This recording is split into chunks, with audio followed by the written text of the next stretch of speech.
D'une cruelle nuit sévillane en 82 jusqu'à l'assourdissant coup de Pavard il y a peu, en passant par la main d'un véritable dieu ou encore une trajectoire qui a bercé notre enfance, la Coupe du Monde de foot regorge de moments d'histoire inoubliables dont un en particulier qui a changé ma vie.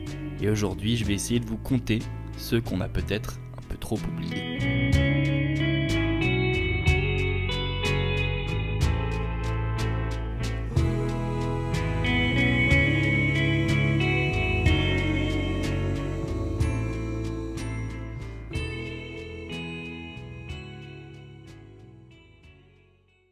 Bonjour à tous, on se retrouve pour une vidéo sur le foot. Alors je vais sortir un cheat code de youtubeur, mais je vous jure qu'il est justifié. Restez jusqu'à la fin de la vidéo parce que j'ai une grosse annonce à faire. Je vais pas la faire maintenant parce que ceux qui s'en battent les steaks, ils vont quitter la vidéo. Bref, j'ai essayé de sélectionner quelques histoires un peu méconnues et honnêtement je suis un gros fan de foot et j'en connaissais qu'une seule de loin. Donc honnêtement cette vidéo elle peut intéresser tout le monde. Et on est parti de suite pour la première histoire. A votre avis, pendant combien de temps le trophée de la Coupe du Monde est donné au vainqueur? Je vous laisse réfléchir le temps de cette histoire. En 2006, lorsque l'Italie a remporté la Coupe du Monde, encore une preuve qu'on devait la gagner cette histoire, le capitaine ayant en charge le trophée, Fabio Cannavaro, et ce bon vieux Fabio, il l'a fait tomber. Et un petit morceau de malachite, la pierre verte qu'il y a sur le trophée, c'est décollé. Donc déjà tu fais tomber la Coupe du Monde qui est la relique absolue de tout fan de foot. Mais en plus ils ont fait ce que tu faisais toi chez ta grand-mère quand tu avais cassé son vase préféré. Ils ont recollé la coupe avec de la super glue. Mais frérot, bien sûr que la FIFA ils les ont cramés. Et donc depuis cet événement, les champions du monde ils peuvent profiter du trophée pendant, j'espère que vous avez parié en commentaire, pendant 15 minutes. On aurait vraiment dû la gagner quoi. Alors celle-là, elle est pour les frérots algériens qui ne seront pas à cette 22e Coupe du Monde, mais je vais tenter de vous remonter le moral. En 1982, l'Algérie s'apprête à disputer sa première Coupe du Monde et donc son premier match contre l'Allemagne. Et autant vous dire que les Allemands, ils sont confiants avant le match, même plutôt arrogants. Un joueur allemand avant le match, je cite, « On va dédier le 7e but à nos femmes et le 8e à nos chiens ». Frérot, faut pas chauffer les Algériens. Même le coach, il a déclaré à la presse que s'il perdait, il prendrait le premier train pour Munich. Vous le sentez arriver, le karma? Les Algériens remportent ce match 2-1 contre toute attente avec des buts de Moustapha Madjer,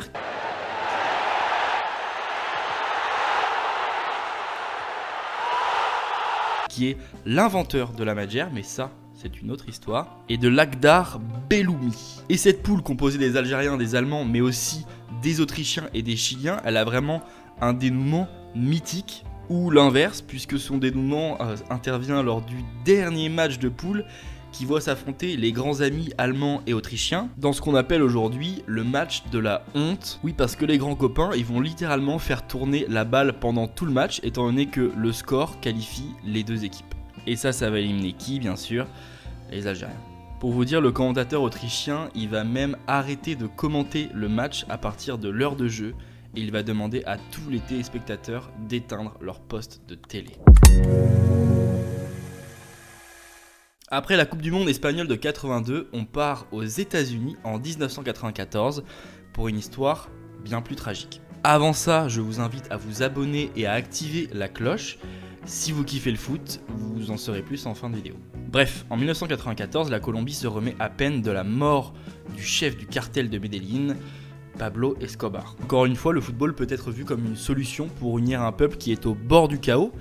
Et il y a de l'espoir, il y a des raisons d'avoir de l'espoir puisque les cafeteros, donc les joueurs de l'équipe nationale de Colombie, ont un 11 assez impressionnant. Bon, c'est des joueurs d'époque, mais Valderrama, Asprilla, pourquoi je fais le mec? Asprilla, Valencia ou encore le rempart défensif qui va nous intéresser aujourd'hui, Andrés Escobar, qui n'a aucun lien de parenté avec Pablo Escobar. Mais les Colombiens, malheureusement, ils débutent par une défaite contre les Roumains et ils n'ont plus le droit à l'erreur.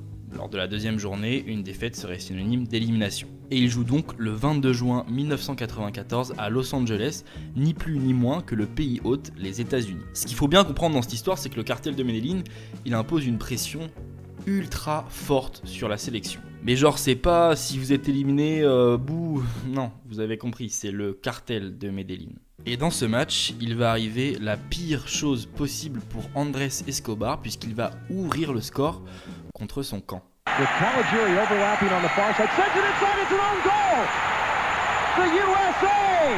Alors menés et sous une pression monumentale, les Cafeteros n'arriveront pas à se relever et perdront ce match contre les États-Unis, étant alors éliminés dès leur deuxième match. Suite à ce match-là, pour vous dire, Andrés Escobar, on lui conseille de ne pas rentrer tout de suite au pays, de rester un peu aux États-Unis, mais lui, il vient de signer au Milan AC de Silvio Berlusconi et il doit se marier en plus à Medellín avant de partir en Italie. Donc clairement, lui, il rentre quoi.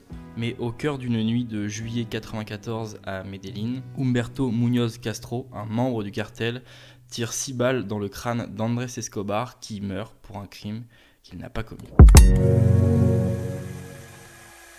Remontons encore un peu dans le temps avec le mondial suisse de 1954 et l'une des finales les plus mythiques de l'histoire. Le grand favori de cette édition n'est autre que la Hongrie qui est surnommée le 11 d'or à l'époque tellement ils sont chauds et ils écrasent littéralement tout sur leur passage, notamment les Coréens 9-0 et l'Allemagne 8-3.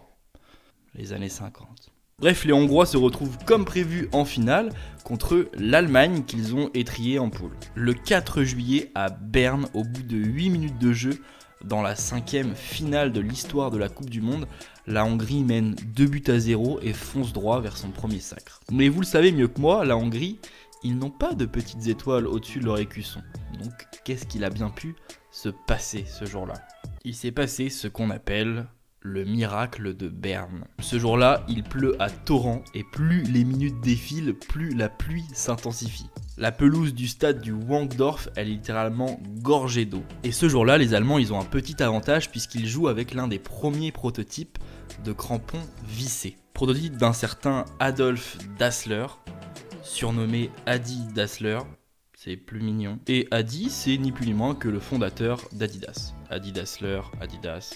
Je pense que vous l'avez. Histoire passionnante d'ailleurs, puisque lui et son frère ils se détestaient, et son frère Rudolf il a créé Puma, et ils se sont mis sur la gueule à coups de tatane pendant plusieurs années, mais ça, c'est une autre histoire. Bref, le terrain est glissant et les Hongrois n'arrivent plus du tout à pratiquer leur jeu, alors que les Allemands, eux, ils sont solides sur leurs appuis. Et ils réussissent à rentrer au vestiaire en ayant rattrapé leur retard de partout.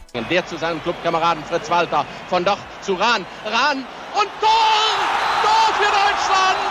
Et Adi Dassler, alors responsable de l'équipement des joueurs, il va changer tous les crampons à la mi-temps, puisqu'il peut les dévisser et les revisser. Et il permet ainsi aux joueurs d'avoir des crampons tout neufs. Et la Mannschaft va remporter son premier titre mondial 3-2, alors qu'ils étaient techniquement bien moins bons que leur adversaire, grâce à une innovation technique couplée à un miraculeux déluge.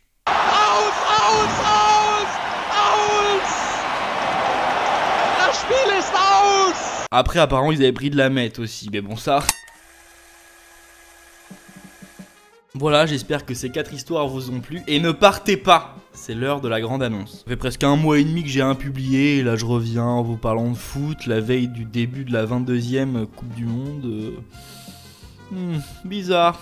Alors en effet, vous l'aurez deviné, j'ai beaucoup bossé ces dernières semaines pour vous préparer un contenu spécial Coupe du Monde qui devrait ravir les fans de foot sur la chaîne, mais aussi les fans d'Accélère bien sûr. Une vidéo par jour pendant toute la compétition, c'est le programme. Mais Accélère, de base, tu faisais des vidéos voyage en slip? Oui, et je vous dirai pourquoi j'ai pris cette décision à la fin du mondial. Je me suis également fixé un objectif ambitieux à atteindre durant ce mondial, donc je compte sur vous pour m'aider parce que si on l'atteint, je tiendrai un engagement un peu spécial. Je vous en dis plus demain. Donc une vidéo par jour à partir d'aujourd'hui et même 2 demain puisqu'il y aura le débrief du premier match donc Qatar-Équateur demain soir et je vous sortirai mes pronos sur ce mondial demain matin. Il y aura l'annonce de mon objectif à atteindre dans cette vidéo et ce que je ferai en fonction du coup. Abonnez-vous et activez la cloche pour ne rien louper. Hâte de vous montrer tout ça. Ciao.